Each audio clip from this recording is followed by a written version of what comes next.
And what did you guys end up singing together? I think we started on the original songs that we're doing on the CD. We started with that.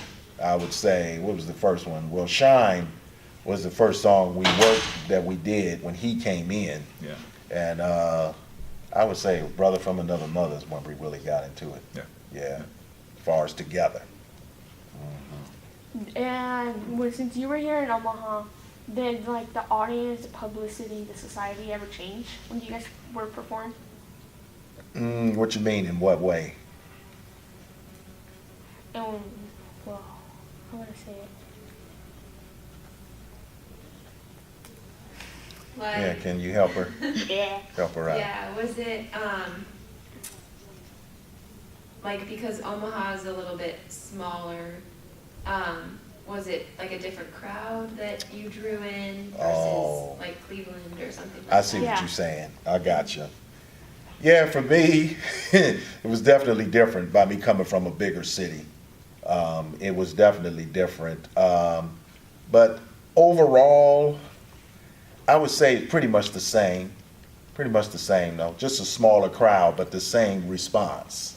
Same response. What was that same response then? Very positive. Very good. Very positive because the kind of music we do, we call it old school music. And at the places that we play at, the people already there, they expect that kind, they come there for that reason, to hear that kind of music. So when they hear you doing those songs that they came up on, they just get so excited. And they have like a dance floor, and they get on the floor and dance and just get loose. That's the influence that it had on them, quite a bit. And how about you? What would you say about that? There are a lot of good people here who love music. A lot of people don't care what genre of music it is, just as long as there's a beat that they can Music, dance Right, to. Yeah. right. But I think every place I've played, you know, it's always been a great response. And it didn't matter what band I was with or what group I was with, always a good response.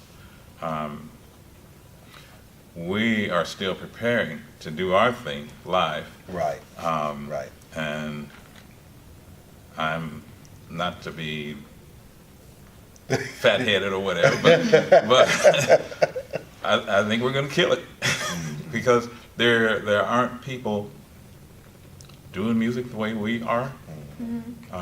It's different. It's even though it has an old school flavor, it's fresh. And so far, great responses to it. And the one thing I wanted to mention too, let's go back a little bit when we talked about when you're younger and how me and him was, you know, and when we get up there and sing. Now, as time went on, when you're performing in front of these people and you see how exciting they make you, you know, how they feel, that helped my confidence To build as a up? person as well. I just wanted to mention that over time, when you see that and you say to yourself, oh, wow, okay. And this makes me feel like I can do other great things other than this. And I can walk around confidently, whether I'm singing or not. It made a difference. About bands and performance, were costumes such a big thing to you guys? Like what you guys were wearing? Ooh. At one time, yeah. Yeah, particularly in the 70s era, when funk music was really on a rise. It was a lot of crazy costumes, bell bottoms, psychedelic. Now, what is psychedelic? Psychedelic is like these pants that I'm wearing, these shorts I'm wearing, psychedelic was all different colors in those pants: green, red, white, yellow. That was a real big thing back then too. The platform shoes that they wore, even men wore like high heel shoes and all that kind of stuff they wore back then. Yeah, costume was a real big thing because the funk music, it was not only a sound, it was also a visual thing as well. You looked a certain way, you know, and I would say like in the 60s, I take like the Temptations group like that, they wore the same suit, the same clothes. They were uniform like that. But when they got into the 70s era in the funk music, it was more about each person being their own individual, have their own individual look. Right. Yeah, that was the difference too. And as the years passed, did like the costumes change? Oh yeah. Oh, yeah. Oh, most certainly. Gone, I would say by the time we got to the 80s era, the bell bottoms and the stacks and all of, that's what they were called, stacks, platform shoes, all of that was gone, you know, with that. But I think also what was happening is fashion. As fashion changed for each decade. Right. When you were in bands, you was into whatever that fashion was in that era when you performed. And even to this day, that still happens even in hip hop music and everything too. Yeah. And as long with the bands, were there any females involved into it, any women involved into the funk bands? Oh, yeah. Oh yeah. Oh yeah, quite a bit. I have a cousin in Cleveland. She was in a funk band, and was older than me. She's older than me, but she was in a funk band and she played the trumpet with a funk band. And where did she get that from? Who influenced her with that? Sly and the Family Stones. Yep. She's a female vocalist, and she plays trumpet. And that made my cousin, inspired her to do that, you know, to come up and do that. Did your family inspire you as well? Oh yeah. Yeah, because my mother is a musician and singer, and my father was a country singer and played guitar. We used to hear him all the time, you know, playing, you know, in the bathroom. In the past? Yeah, in the bathroom, and we would hear it upstairs, and he's patting his foot, and he's playing, and he wrote his own country songs too. And for you, did your family inspire you as well, or did you have a different inspiration? You know, my shyness back in the day, I would not sing in front of my family. Really? Nope. This is news to me too. The one time I did, I think I was maybe 8 years old. I was singing this song, and I got the words wrong, and they laughed, right? So I'm like, Oh, really? so that did it for me. But I always loved singing. Like I said, I didn't sing around them so much. But once I started coming into being, and just, I knew that was a natural for me. Confidence. Yeah, it was nothing. It was nothing to do it. And for my family, traditionally, my mother and father would sing together at Christmas time around the house. So when I got old enough, I ended up joining them with that. She would play the organ and sing, and they recorded themselves. So I ended up being a part of the recordings as well. So it was kind of fun. So since you both are lead singers, right? Yes. How about the instruments? Was there ever a time you wished to play an instrument? Well, we do. I mean, I play keyboards, and so does he play keyboards. And then the blessed part about technology today, we both are arrangers as well. And when we was coming up, we didn't take up the trumpet and the saxophone and all of those different things. But the blessed part about technology today, we have keyboards where you have all of those sounds in there. Yep. And long as you know the nature of what you want those instruments to do, what you want them to portray when you're making the songs, you can really put some nice things together like that. And that's what we did. Yeah. If you got it here, you can do it on the keyboard. Exactly.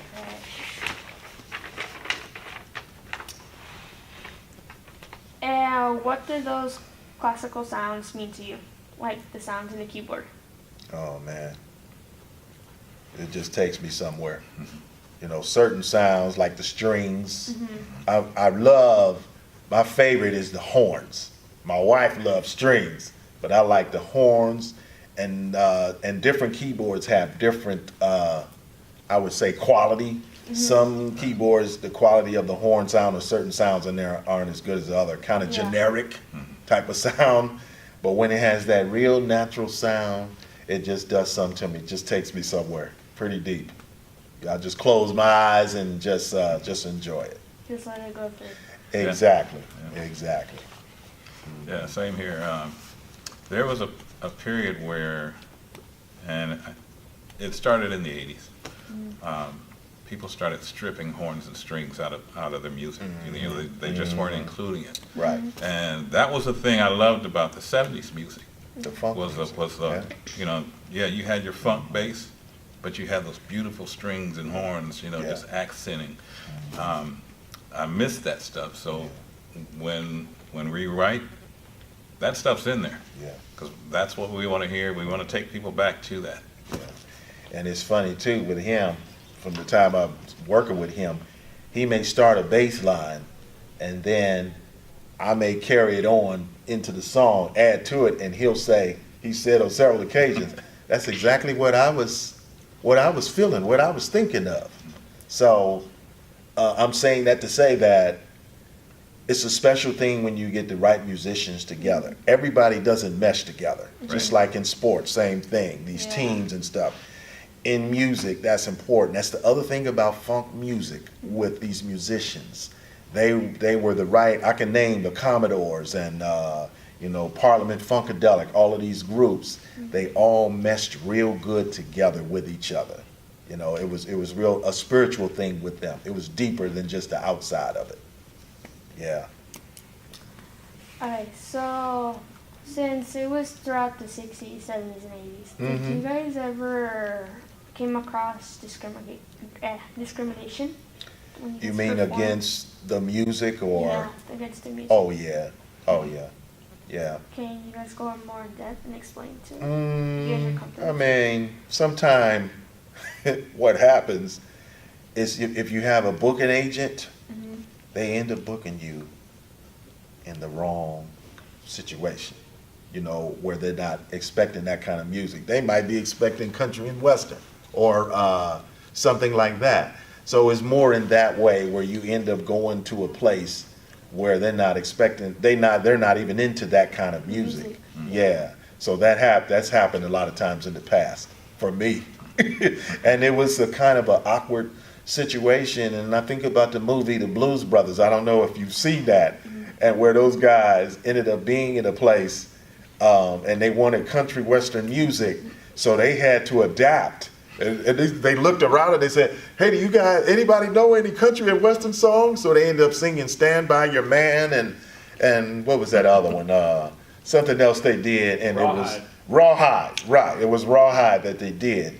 So they adapted. So we had to do the same thing. We had to look around with each other and say, hey, we know any songs that fit the genre of what they want? And we had to adapt to that, to whatever that was. So, what, if anything, is unique about funk music in Omaha that set it apart from the funk music in Ohio and Cleveland? That's a good question. Because I'd have to say, honestly, a lot of the funk bands that are known from back then came from Ohio. I can name several of them that came. So in other words, the influence of funk music came from that area. That was one of the areas it came from. So when I came here and heard it, I already knew that the influence of it came from the Ohio players and, you know, the Lakeside and the group I was with, the Daz Band, a lot of those groups. And I didn't realize myself till recently how many groups that was in funk music came from Ohio. Yeah. Roger Troutman and, you know, that whole situation too. All of them were from Ohio. So I would have to say that a lot of it that's here came from there. So do you feel like you personally brought any of that influence to Omaha? Yeah, I believe so. And then by me coming here and then working with him, and he has it already. And I'm like, well, this is going to work out great. And then the other guy, the guitar player, Robert Holmes, same thing. He's from Philadelphia. Robert Holmes is. So they had a level of funk music too. But theirs was, and that's another thing. Let me mention that too. each, like Ohio had their funk sound. And then I'd say Philadelphia they took the Ohio funk sound and then made an original piece of their own of it. And he has a song on our album called The Philly Sound that honors the Philadelphia International Sound. So I would say that too, that, there are all different flavors of it, of funk music. So how would you describe Omaha's sound? It reminds me a lot of the Ohio sound, more so. Whereas other places, it'll be different in a different way. Yeah. But it sounds more like what I heard here, sounds more like they emulated the sound from Ohio in particular. And then let me mention this too.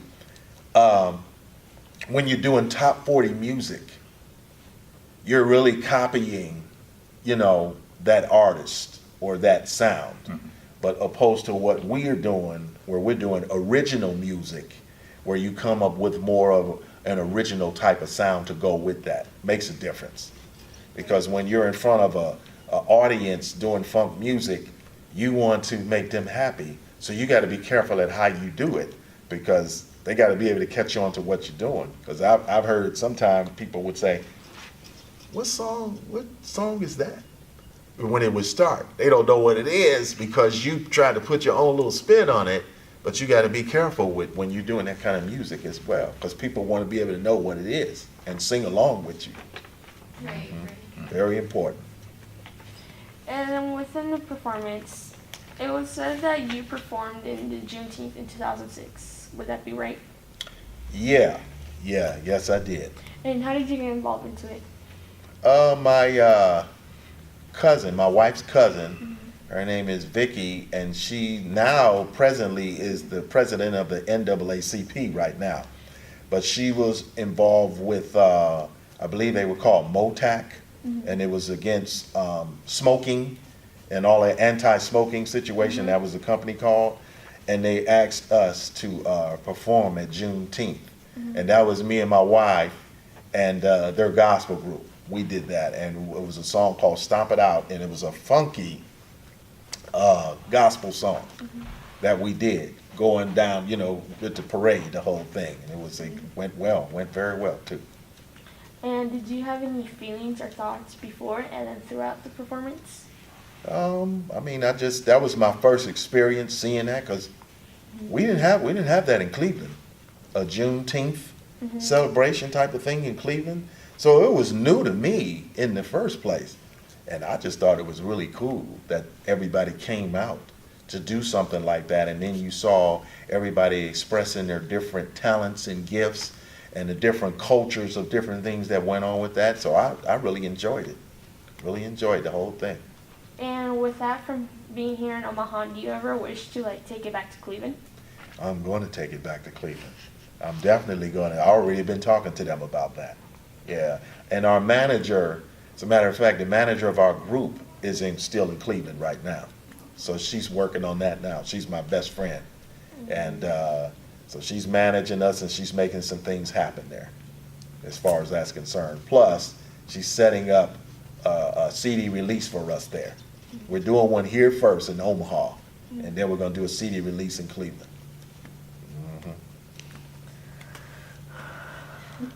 So Raymond, being from Omaha, do you have any experience with Juneteenth or some of the music surrounding that? No, never participated in that event, other than maybe checking out the parade, that kind of thing. No involvement. Gotcha. Okay. Could you describe the funk scene in Omaha? It's you mean presently now? Or Yeah, and back then. And back then? Yeah, he probably can better describe that, since I really wasn't here Yeah. at the time. The funk scene for me was going strong in the late 60s through the 70s. Of course, when I was growing up, it seemed like you couldn't go 3 blocks without hearing a band rehearsing, that kind of thing. The bands were numerous, musicians were numerous. When I got old enough to sneak in a club, I used to go in and see a bunch of the bands, because all you needed was a little bit of peach fuzz on your face and you were good. Yeah. But yeah, I used to go in and check out a lot of bands. I mean, these guys were straight up funky. There was a place called Allen's Showcase, where a lot of, you look forward to performing there. Small place, small stage, but you could pack a few guys on there and just jam the night out. Yeah. Yeah, the funk scene was, like I say, it was pretty strong in the 60s, 70s. A lot of those musicians left town. California had bigger things to offer. Philadelphia had bigger things to offer, Cleveland. So a lot of them split, and every other year at what's called Native Omaha Days, they all come back and find a place to jam, and they just go all night with it. Yeah. Yeah. How did you guys get into funk music? I know that you're from Ohio, so Yeah. was it like in the streets or? Yes, it was. It was everywhere. I mean, like he said, how it was in Omaha, it was like that there too for me when I was younger, and I was too young to be in a lot of it, and a lot of times back then everybody rehearsed in somebody's basement. Yeah. Everybody was in the basement and hoping that one day we could come out of this basement. Some bands never got out of the basement. And what I liked about it too, the difference too back then, everybody had a job.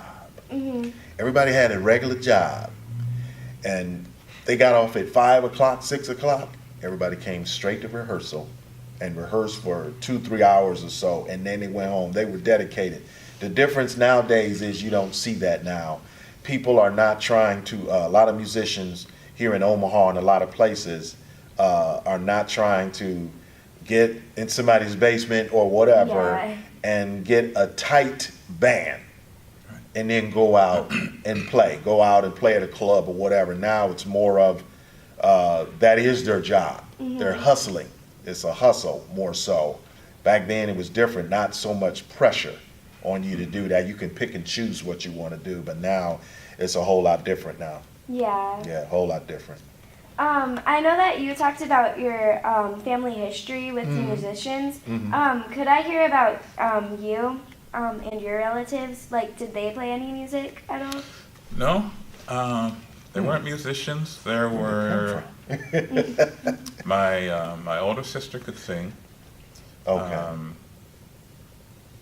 Myself, my older brother somewhat, and I've got younger siblings Yeah. who sing, but they don't sing like me.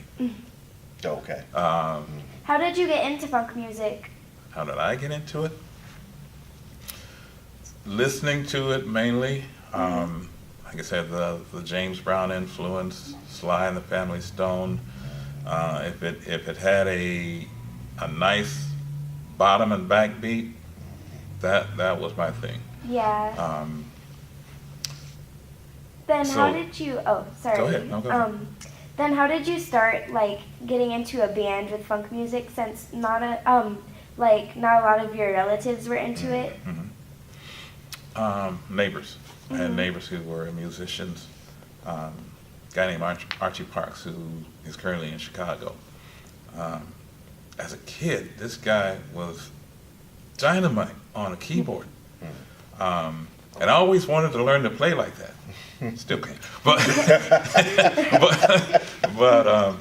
yeah, just being around this guy and the people who would come and play with him over the years, it was just awesome. Yeah. And then also, how did funk music inspire you guys to get into more of R&B? Because I know that's what you guys do now. Well, funk music and R&B are intertwined. They're one and the same. funk music is just another form of R&B music. Just, in other words, you had your doo-wop groups, your groups like the Temptations, people like that. It was more of a vocal thing. And that's another thing. The difference between funk music too was, before that you had your singers up front, 3 or 4 singers up front, and then the band playing behind them, accompanying them. What changed was the singers were also the musicians. So what we called it was a self-contained band then. Yeah. Yeah, so that was the difference as well. Could you guys tell me a little bit about your R&B group now? I mean, we're called, what are we called? Lively Holmes and Jones. Yeah. And we use the initial LHJ. And what I could say about our group is we have the funk music going on, of course, Yeah. but we have a variety of things that we do on there. He's known here in Omaha as a balladeer as well for years. I've been known for that in Cleveland myself as a balladeer, but we like funk music too. Right. Yeah. So what we did with the album is we intertwined the two. We have the up-tempo music, the funk type of stuff, and then we have a song called Shine that's more of a, what is that? I wrote it for the Cleveland Cavaliers, actually, LeBron James and the Cleveland Cavaliers, and we're getting ready to present it to him as well for whatever he does. It's about his story. And we have that kind of song, which is more of a up-tempo, dance song. I wouldn't call it kind of an island feel. yeah, island type of Yeah. feel, rhythmic type of thing, and they say it's a Miami sound, whatever that is. When I hear people say it, then we have some songs on there that are from the '70s era again, the ballad type of stuff, slow song type of thing. With that, so we have a mixture of things going on our album. We're not just in one particular category. We're in different type of genres of music. Yeah. With discrimination, did you guys ever get discriminated by your skin color or how you were? I'm trying to think if I ever experienced that. There may have been an instance or two where you're playing at a club, and I'm strictly mentioning Omaha, where you're playing at a club out west, and the owner may not like some of the clientele coming in. You get a little pushback from things like that, and you know what's behind it, but on both sides, because there are some people who Yeah. Yeah. just don't want to do right. How did you react to that? I'm the kind of person, I understand both points of view. I'm not one-sided. Because I aspire to be a better person, no matter what. So I can understand how people don't like a certain character. Even I don't like a certain character. It's all about behavior for me, and how you carry yourself. If it's not a certain way, I don't discriminate against anybody. I mean, that's not even part of my makeup, but there's a certain level people should be on, I think. I think I experienced that on the road, like particularly down south, Oh, yeah. where back in the '70s, or I would even say in the '80s, where you go through certain towns and they don't like to see you coming, not even to stop off to use the bathroom or anything like that. Of course, I wasn't happy about it. And I'm saying, wow, we're in 1980 such and such, whatever it is, and this is still going on. It's like a whole nother world to you. And I remember my manager that I was talking about in Ohio got me a $1,000 gig by myself. Talked to this sports bar guy, and he was a white guy that owned the place. And most of the people that came in there were white that was coming. So when I did the show, and this was in the 90s, white people were on this side, black people were on the other side. And I said, is this 1955? What is this?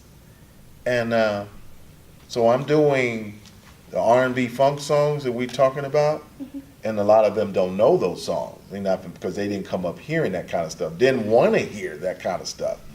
And then I think the song I did was Shout. You know you made me, that song, Shout. And when I did that, both sides got up and started dancing in the middle of the floor. And everything changed that was just something to experience that, to see that. And then when I got back to some of the R&B songs that they didn't know, they didn't care. They stayed up there dancing. That was some kind of experience to see that. Did you see any other experiences like that somewhere else? That was the only place that I saw that, and it was outside of Cleveland. Painesville, Ohio is where that was. So it wasn't in the inner city of Cleveland, because you didn't see that in the inner city of Cleveland, because it just wasn't that way. But that was a certain community that had a certain mindset, I guess. Yeah.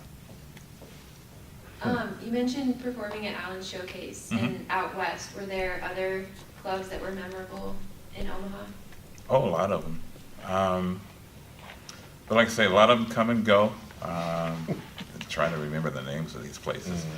I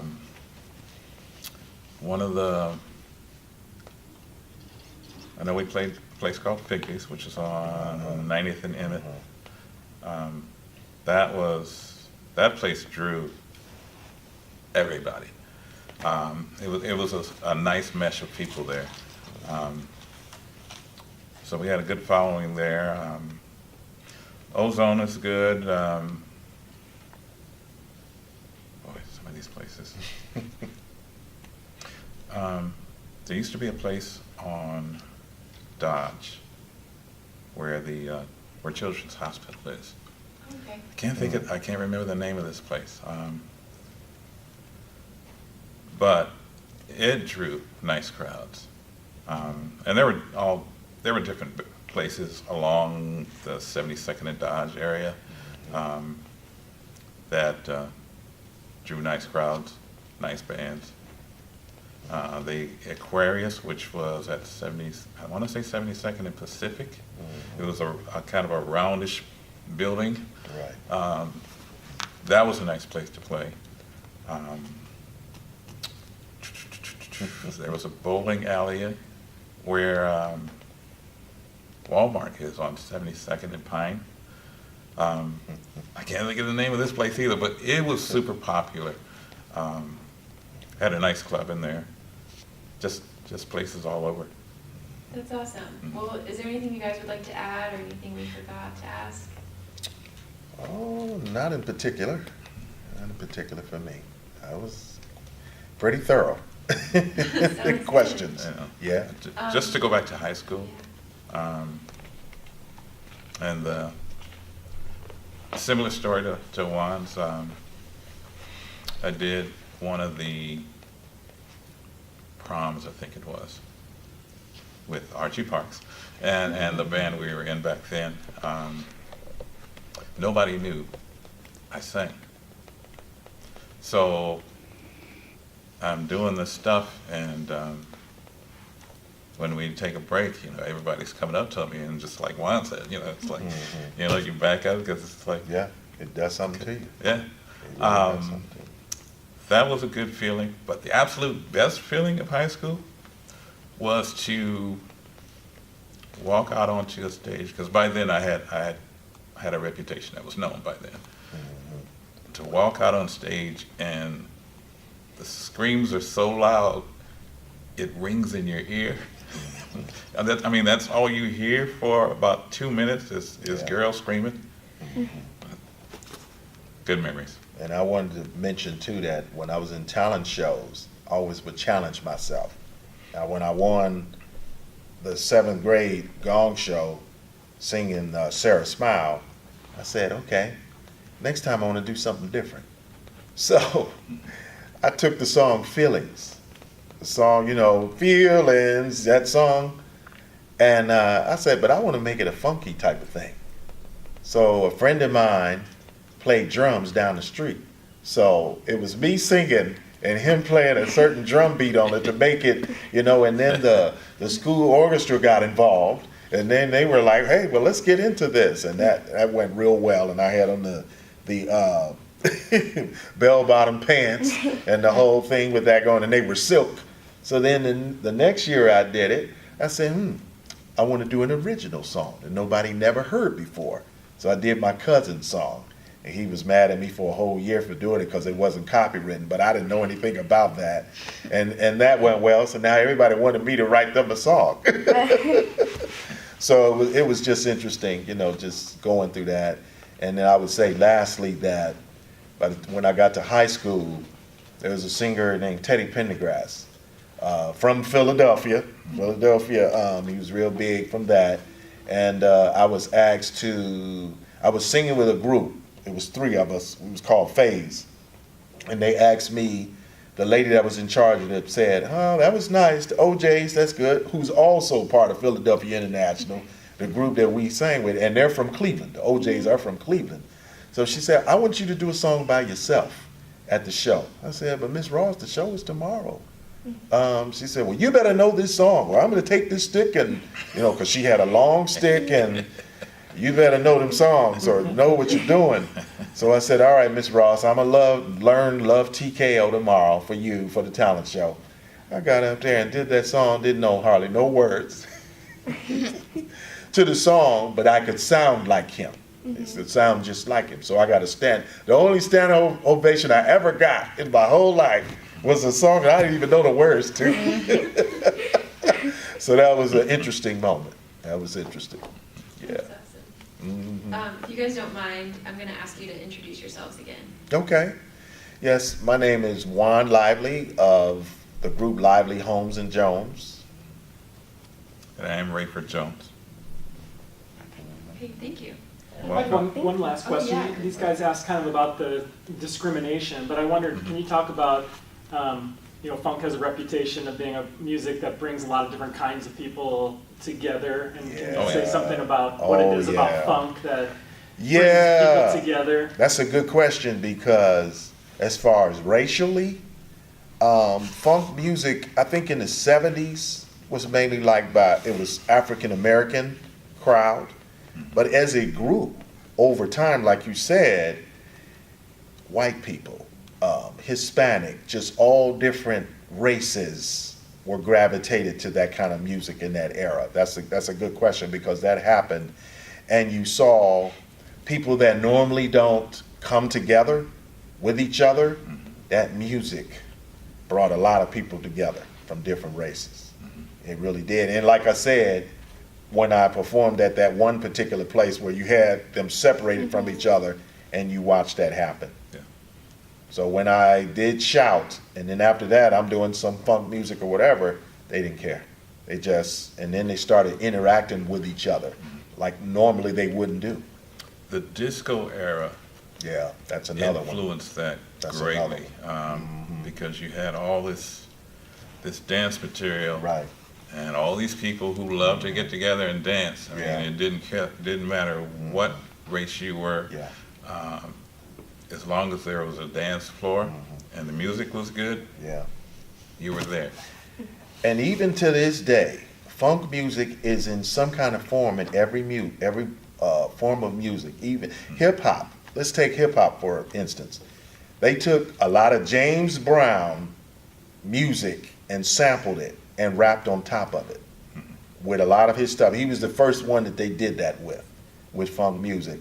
And even in the hip hop music today, there is a form of funk music. And like he said, disco music, there is also a form of it in there. So it's in everything, pop music and stuff too. But it's just in different forms of it. But it's there. Country, I'm not too sure about country yet. I haven't heard any country music yet. It might be a new thing, country. Yeah, exactly, country funk. Maybe we might have to do that if it's not already there by that time. I see you brought some stuff. Would you mind showing us? Yes, I do. You guys want to head over there? I'm gonna bring it over here. Oh, you'll bring it over? Okay, cool. You guys can go see if you want. Okay, this is, before I was in the group, the Daz Band, I was in this group in 1985 with a guy named Mike Calhoun, who was in the Dash Band before I was, years before that. I'm trying to see if I have the, yes, I did. The photo, a photo of me and him. This is back in 1985, Wow. and we got signed to MCA Records back then. I was 21 years old at that time. Scared as I don't know what, walking into that situation. But it worked out well. And the thing about it, we recorded in California, and we recorded in the studio that Michael Jackson had been recording in as well. Oh, that's so and cool. Quincy Jones, I don't know how many of you know who that is, but Quincy Jones was there, and they would make comments about our album project, and they would say, oh, this is gonna go great. Janet Jackson came in there with James DeBarge. They had just eloped, and it's just really a trip, the different stories that you could tell about people that came through there like that. So this was in '85, and then this is with the Dash Band. And can anybody point me out? I was 25 years old back then, with hair. Where am I at in there? Anybody see? Which one is me? guessing this. You're right. That's right. And that's typically a funk music type of title. That's another thing about the funk music. They had certain kind of titles to songs that were different from other songs. They're waging war in the streets of Chicago, and we're losing children every single day. Wake up, wake up, wake up. Neighborhoods far from downtown. Wake up, wake up, wake up, wake up, wake up. Much of the city seems to be crushing children. Wake up from another mother. Unfortunately, Not killing each other. Wake up, wake up, wake up, wake up, wake up. Brother from another mother. Simply brothers from another mother. Simply brothers from another mother. Brothers from another mother. What mentality does it take to end a brother's life? The end of brothers' eyes, yeah. Rolling out with killing on your mind, leaving death behind, Lord, it's a shame. Low down, dirty shame, yeah. What possesses you to even think you need to roll with a gun? Bang, bang, bang, bang, bang. When life just is so precious and you blow it away. So then we talk brother to brother, brother to brother, and stop killing each other. Brother from another mother, simply brothers from another mother, brother to brother, and show love for each other. Brother from another mother. Hold on, brother, slow your roll and pull your pants up. Don't be no fool. You always got your hands up. Gotta be high, high, high. Can't give low, low, low. Being in a gang is the way to go. Don't you want the chance to grow? Brother to brother, and stop killing each other. My brother, Brother from another mother, simply brothers from another mother. Brother to brother, and show love for each other. Brother from another mother.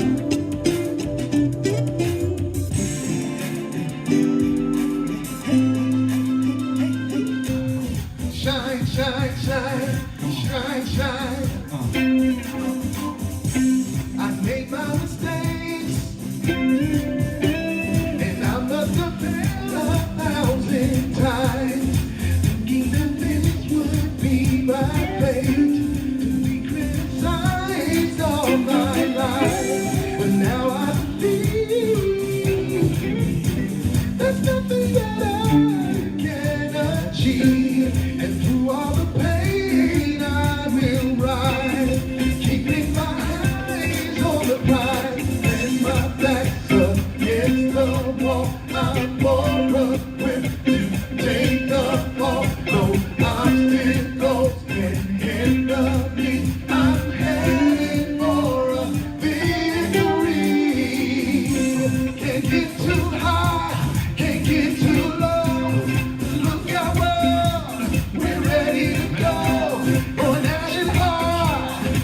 get too fast. 'Cause it's my time to shine. Shine, shine, when we get shine, shine, shine.